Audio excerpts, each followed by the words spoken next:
Hi and welcome back to my channel and the third installment of the Everything I Know with Zay Robertson podcast. As always, if there's something that you want to know that you think that I know, then just comment on this video or just slide into my DMs on Instagram at Robertson. That being said, let's get into today's podcast. And today's video is all about how to be confident and safe while traveling alone as a young woman. Something that I do know because I love traveling alone. And this podcast will be divided into 10 segments. Segment 1 is embracing confidence. Segment 2 is researching your destination. Segment 3 is planning an itinerary. Segment 4 is staying connected. Segment 5 is trusting your instincts. And segment 6 is, of course, a Reddit break. Segment 7 is self-defense and safety measures. Segment 8 is blending in and cultural sensitivity. Segment 9 is solo adventure and empowerment, and segment 10 is our conclusion. Segment 1, embracing confidence. If you've been following my channel, you know that my motto basically is that confidence is everything. And it truly is. It's like one of the first videos I ever made on this channel years back. And even in my last video where we were talking about how to succeed in school and get good grades, be a straight A student, all of that starts with confidence, and that is the same for traveling alone, even more so because getting good grades is important. But when it comes to confidence while traveling, that is actually a safety issue, so that's like really important. So I'd say, first of all, get comfortable with the idea of traveling alone, do research on traveling alone, follow all the following tips in this podcast, and just believe in yourself. One thing that I recommend to build confidence that I do a lot myself when I'm feeling kind of down is to think about instances where you've succeeded, where you didn't necessarily think you were going to, where you exceeded your own expectations and maybe even others' expectations, and just show that you are truly that kind of person that can step out of their comfort zone and do something no matter what because you have that much strength inside of you. Thinking about instances like that brings confidence, and then also thinking about your positive abilities, things that actually come naturally to you, and just proving to yourself like, hey, I actually have a lot of good qualities and I've done a lot of stuff, so yeah, of course I can nail this as well. And then of course visualize the success to travel, which should be fun, I think. I think a lot of us visualize ourselves being on vacation or traveling without actually thinking about visualization. A lot of time we're just daydreaming. And so just purposely daydream how awesome it's going to be to go to the destination of your choosing by yourself, doing whatever you want to do all day. And for me, that is truly like one of the reasons I love traveling alone, because yes, compromise is a part of life, but it is so nice when you actually spend the time and money to go to a place to be able to just be like, I'm gonna go to the beach, I'm gonna go to the museum, I'm gonna go get a drink now, I'm gonna go eat lunch, and not have to like adhere to anyone else's schedule and wants. Like, oh, but I really want to go to this museum, I really want to go shop, and like whatever they want, it doesn't like factor in when you're on your own. You just do whatever you want, and that is the coolest thing. Plus, you just get everything to yourself. No one's hogging the bathtub or the bed or the closet space. It's all yours.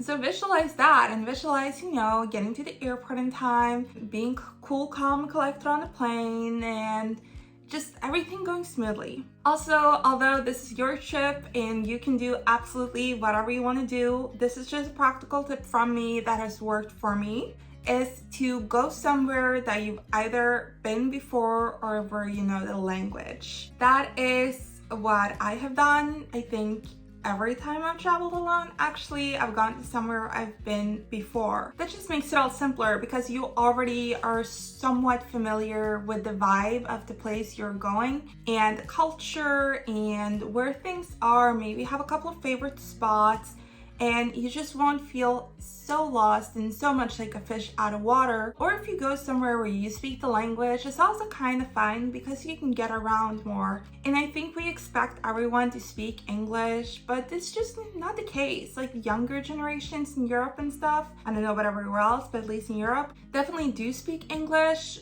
But like if you're taking Ubers and Lyfts and stuff like that, or even just going to a museum or whatever, you can't expect someone to speak English, and a lot of the time they don't. So whether you're English speaking, Norwegian speaking, German speaking, whatever you are, you might want to consider going somewhere that speaks your language, or like I said, somewhere you feel comfortable going because you've been there before. But like I said, if your dream destination is neither of those things, be my guest, do whatever you want. That's just a tip from me. Personally, what I've done with solo trips is kind of like working my way up, and I'm glad I did that, because like when I went to Dallas a couple of months ago, that was super overwhelming and nightmarish, and I can imagine how bad it would have been if I weren't accustomed to traveling on my own.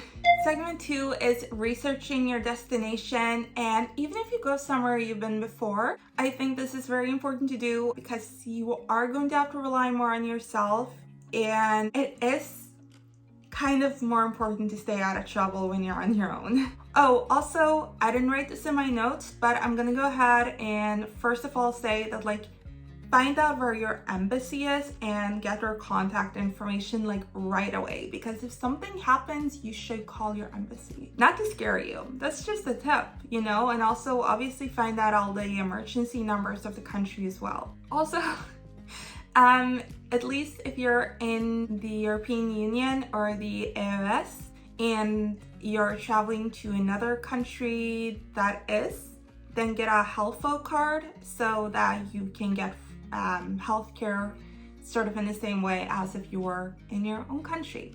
And no matter who or where you are, get travel insurance. So to me, researching destinations has always been super important, and I will say that a part of that is that I'm not entirely white, and another part of that is that I am a woman. So I would, if I were you, definitely research crime statistics, specifically what types of crimes. You know, crime can be high, but if it's pickpocketing, honestly, it's fine, you know. Also, don't have your wallet in your back pocket. If you're going to be a tourist, just know that petty crimes you're a target for. Scams you're also a target for. That's part of why we do research, because like you can find loads of TikToks on any given city and find out what are the scams. If someone tries to hand you a rose, don't take the rose. If someone's trying to give you a bracelet, don't take the bracelet. Whatever someone's trying to give you that's not a flyer for something, don't accept it. If you're going into a nightclub that isn't asking you to pay right away, it's probably sketchy. If someone's giving you free alcohol, it's definitely sketchy and they're gonna shake you down later. You know, stuff like that. And that might sound intimidating, but it's really not. Like, the worst I have is when someone tried to overcharge me for my nails, and I just sort of went with it because it was still cheaper than Norwegian nails, and I know that the economy is in shambles. But I'm just saying, my point was, we're gonna do point 1 and point 2. Point 1 is check the crimes. You know, I personally wouldn't go anywhere that has a high violent crimes, especially violent sexual crime statistics.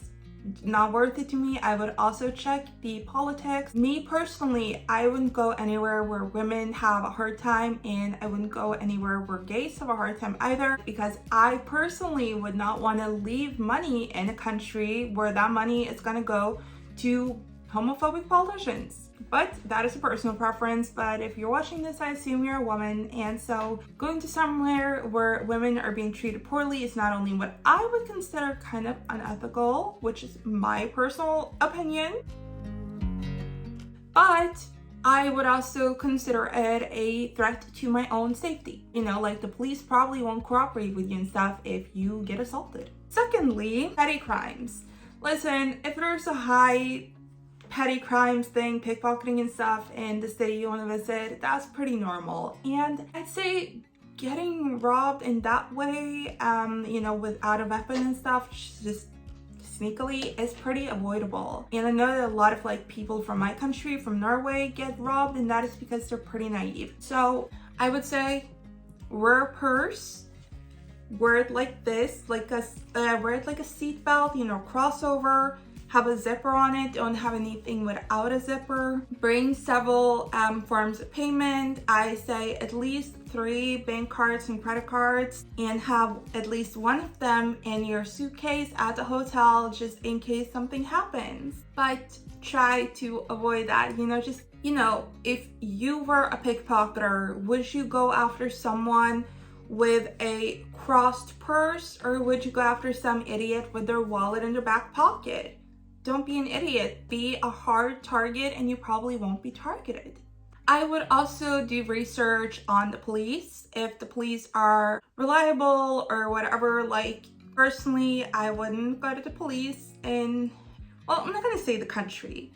There are countries where I wouldn't go to the police, and just check about that. Personally, I would like to travel to places where I do feel comfortable going to the police, but if you're not, and if you really have your heart set on a destination, at least figure out if the police aren't trustworthy, and if they're not trustworthy, if something happens, go directly to your embassy. And then, when you're traveling to another country, you would probably rather not be a nuisance and probably rather befriend people who live there. So do research on the norms, the customs. Do you wear shoes in the house? Do you not wear shoes in the house? What's the polite way to address someone? How do people dress, in terms of like, I don't like the word modesty because that implies that you're not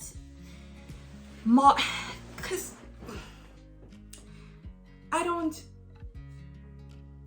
I reject the term modest fashion. It makes it sound like I'm some kind of unmodest person for wearing a tank top, and just frankly, that's not the reason why I'm not modest, okay? But we want to be respectful when traveling abroad, both to be nice to other people and be respectful, and also, to not get in trouble. And one of the most incredible things about traveling on your own is that it's a lot easier to get into contact with other people and get to know people from that country. So it would be stupid to ruin it over small things that you can Google. Segment 3, planning and itinerary. First of all, don't just book hotels because they look nice, but also do research on the area where the hotel is, how safe it is, and how close it is to the places you want to visit, etc.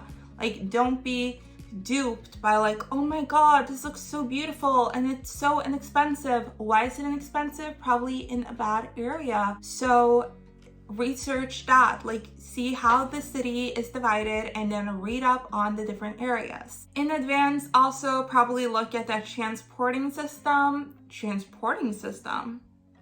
Beam me up. The systems of transport, because it's, for me at least, maybe I'm dumb, I struggle sometimes with learning like public transport and stuff. I can find it a bit like difficult, and so it's better to kind of get a grasp of it before you go there instead of stressing you with it when you're there. But I would recommend like what I do first of all, just because I wouldn't want to like take the bus the first day. I book my hotels through booking.com.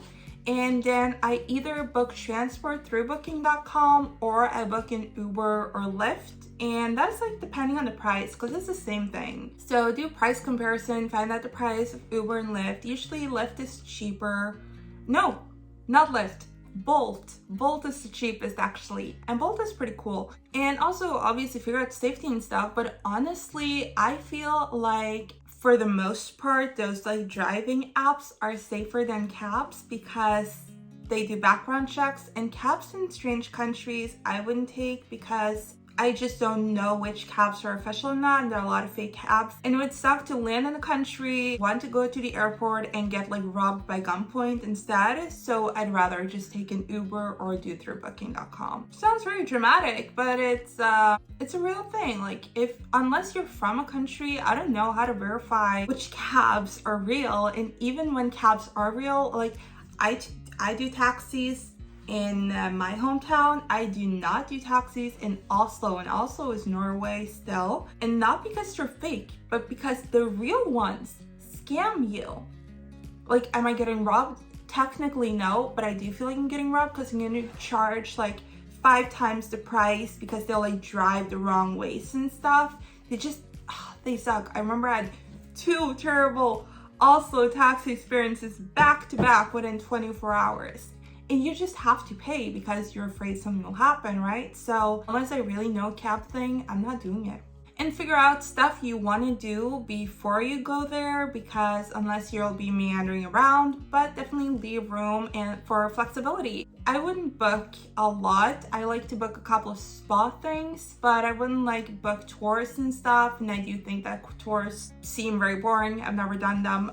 Nevertheless, like if you're going to a museum or something, you don't have to like choose the day in advance. Just figure out what's most important for you, work your way down, but then also see, okay, what's the weather like and stuff like that. What day of the week is it? When is this and that open? And just coordinate, you know? See how you can fit things in without stuffing your schedule. And like keep something for like, oh, for a rainy day I'll do this, for a sunny day I'll do this. This is closed on Thursdays, I have to do it Tuesday, Wednesday, or Friday, you know, logistics, which is fun. And if you don't think it's fun, just get a workout to do it for you. Personally, with planning, also, I like to have a curfew for the first days. I usually do party like on the last day I'm there when I really know the city. But if you're partying, like watch your drinks like a hawk. If you lose ice in your drink for a second, just buy a new one, honestly, because it's not worth it. It's one thing when you're out with friends, but when you're out alone in a strange country, you cannot take any risks, and like $10 or whatever for a drink is not worth the risk. Just get a new one. But before that, before you really know the city, I'd say be in by like 10 p.m. just because, you know, again, crime.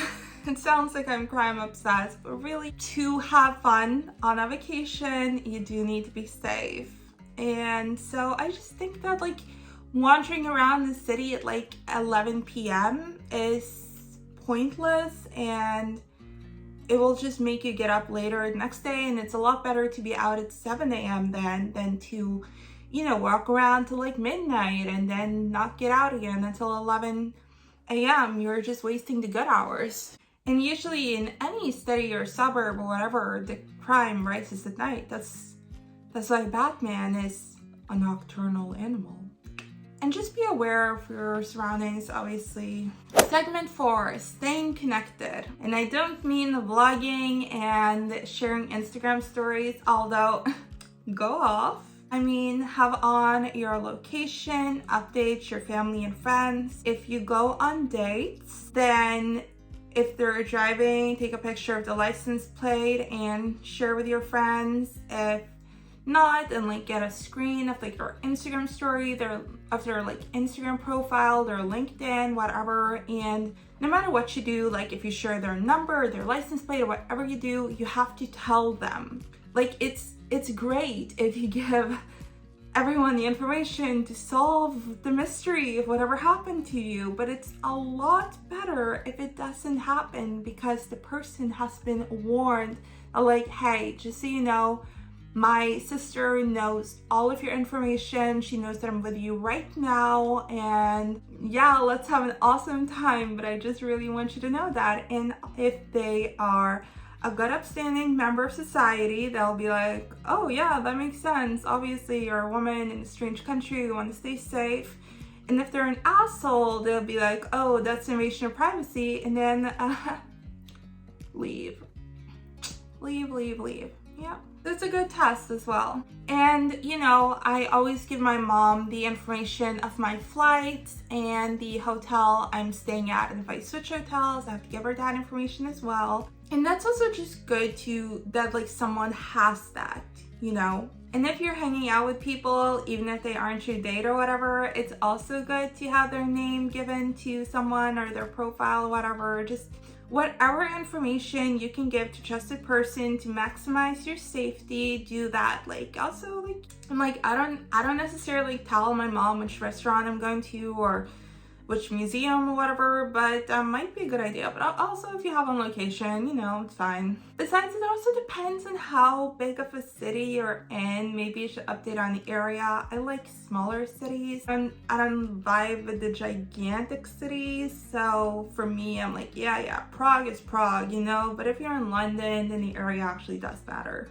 But also, and I should have mentioned this, I'm planning an itinerary, but I forgot. Ow!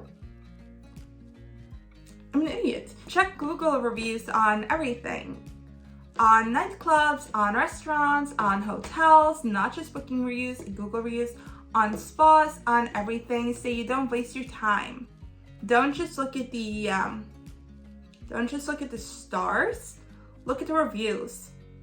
And kind of like ignore 5 stars and 1 star and look at the in-between, because those are the real reviews. Segment 5, trusting your instincts. Now my mom likes to say that when a gazelle senses a lion's presence, they don't stand there to see if the lion's gonna attack, they run. So trust your instincts, follow your instincts. This goes back to confidence, you know?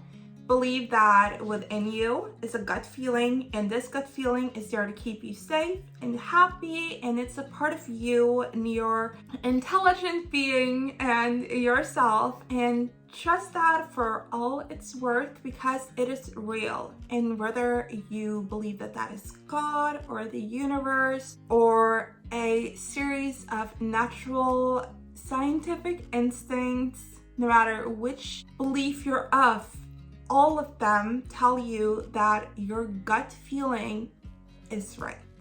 So if it's saying, leave this place, leave that place. If it's saying, this person seems sketchy, then that person is sketchy. If it's saying, this drink tastes weird, the drink tastes weird.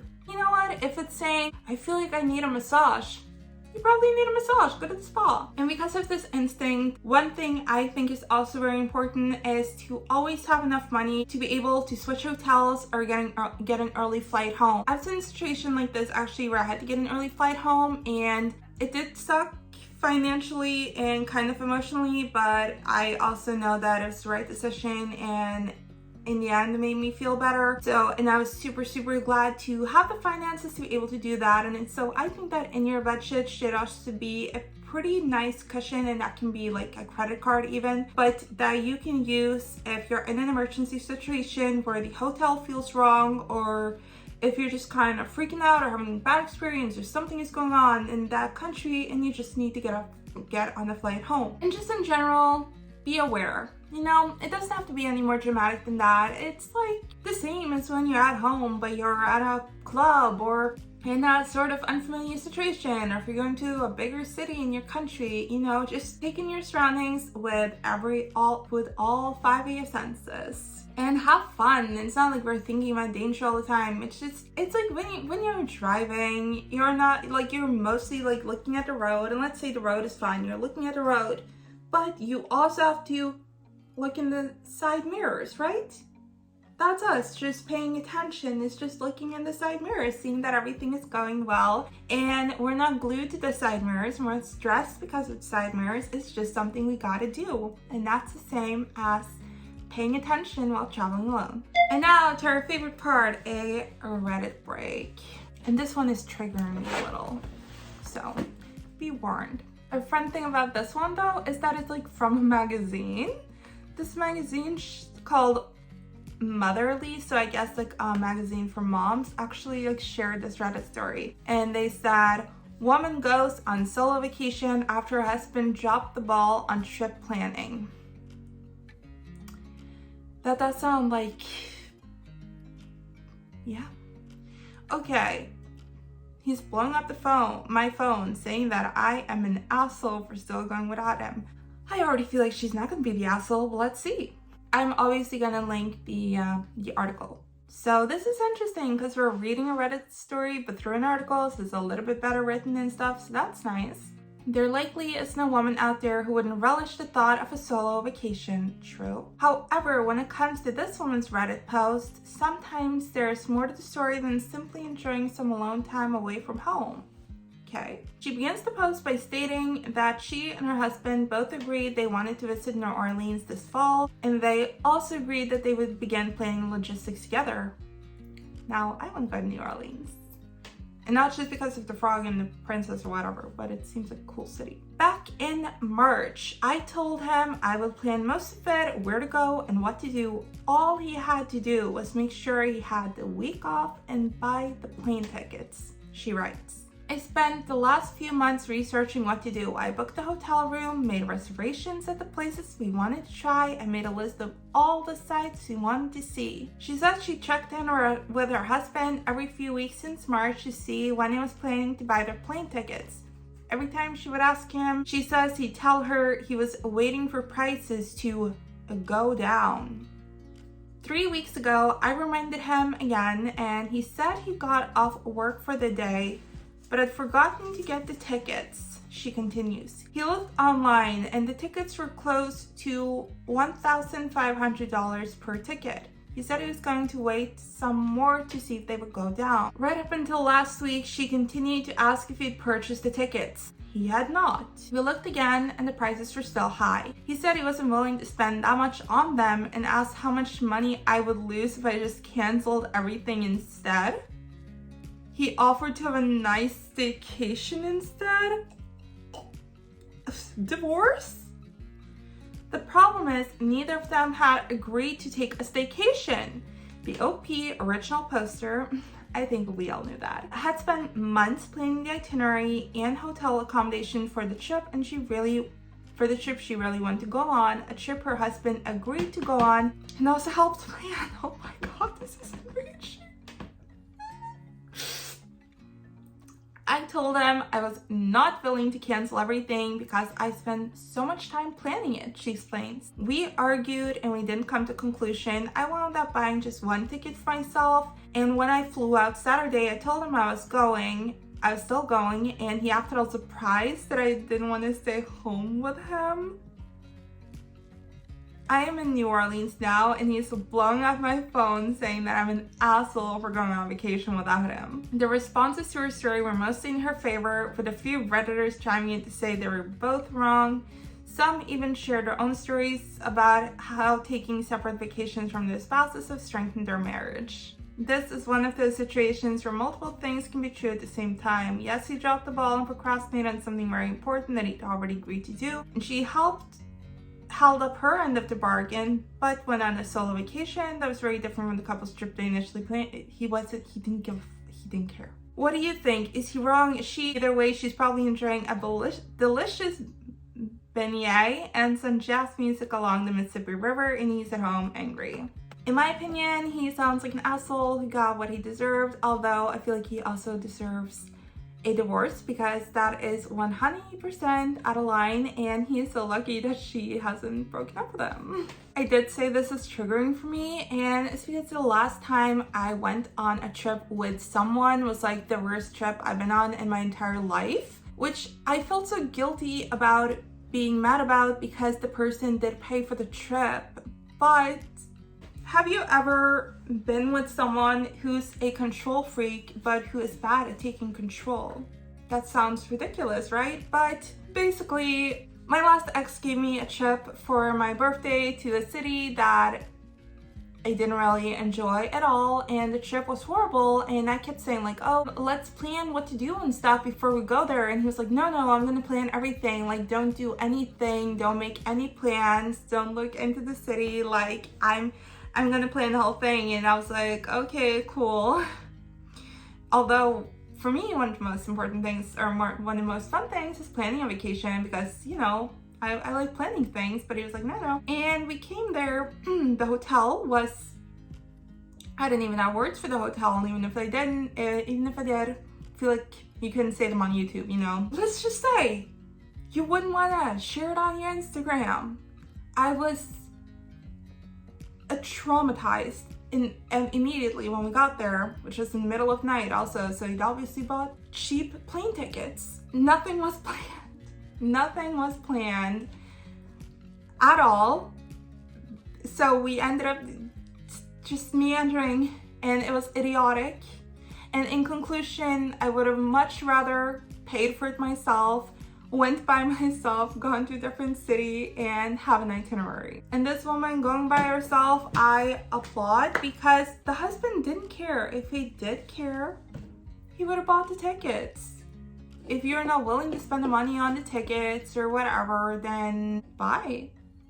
That's how much it costs to go to New Orleans, apparently. I think it was pretty steep myself, but like, cost is really just what people are willing to pay for it. And if she was willing to pay for it and he wasn't, and she'd already paid for everything else, then why shouldn't she go? Having a staycation, at least he could have asked for a different spot, I guess. Not like, oh no, going to New Orleans is so expensive, let's stay at home. Me personally though, I just broke my engagement and I feel really good about that. And next time I go to Eastern Europe, I'm gonna go all by myself. Segment 7, self-defense and safety measures. If it's legal in the country you're in, I would recommend you to at least get a pepper spray with an alarm, and it would also be nice if that's the thing that like colors the perpetrator's face. But if they have tasers, then you can also get a taser. That's pretty good. It's just a thing with like the alarms that it also alarms people. But whatever self-defense weapon you feel comfortable with, then definitely get that just immediately when you get to the country so that you'll be safer. Obviously you can't take the plane with it, unfortunately, but you can get while you're there, and it's usually not that expensive. I mean, a taser is a little bit more expensive. A pepper spray is not expensive at all, and the value it provides you on a ship is large. Just have it very accessible though. Like, don't have it deep in a big purse. Also watch some videos on personal defense moves, or take a self-defense class if you have time for that. Just feel comfortable defending yourself physically if a situation should arise. And you know, mentally be prepared. Don't manifest it obviously, but mentally be prepared and think about situations like that. A situation can occur, and if it occurs, what do you do? For example, if someone sticks a gun at you and tells you to give them your money, I would say give them your money. Money's money. Bank cards are bank cards. You can call the bank and get the card closed off after, but you can't get your life back. And watch videos and think, okay, if a person does this, if a person does that, then what can I do self-defense wise? Or even, you know, if you feel like you've been drugged, I would call the local equivalent of a 911, but I would also tell a woman that seems trustworthy, you know, like just go over some worst case scenarios in your head. Don't freak out over them. Just very logically, like you're solving a puzzle, and think, if it happens, then what do I do? It'll just make you feel a lot more confident and safe knowing that you kind of have answers to everything that can happen, like that.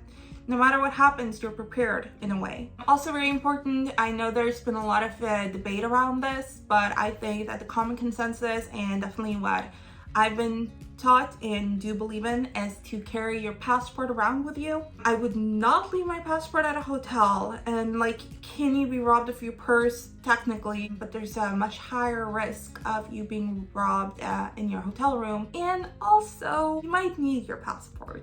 That's your most valid form of ID in a foreign country, and it connects you to your embassy.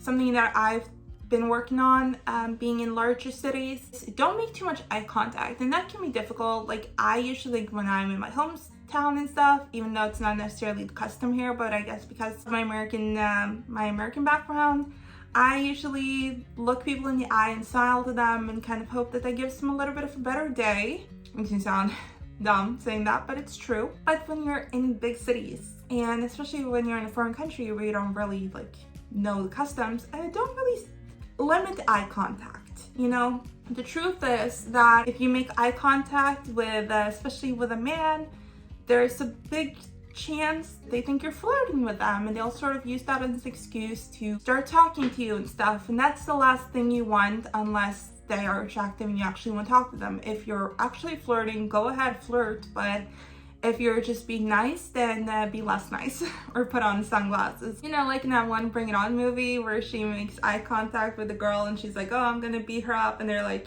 you need sunglasses, big sunglasses, because you can't just walk around looking at people. That's you traveling abroad. Either avert your eyes, just look straight where you're going, or get big sunglasses, because that can get you in a bad situation. And don't walk around just smiling to people. In the same vein as not walking around smiling to people, also don't like look down at your phone if you're looking for directions or whatever. In that case, I'd rather have AirPods in with not too much of sound telling you where to go, because if you're looking lost and stuff, you look like a tourist and you kind of look weak, and it'll make you a larger target. So Don't do that. Plus, you're not supposed to be looking down at your phone. You're supposed to be aware of your surroundings. Also, and this should go without a given, unless you're there for like weeks on end and make like close friends, don't go home with anyone. Do not.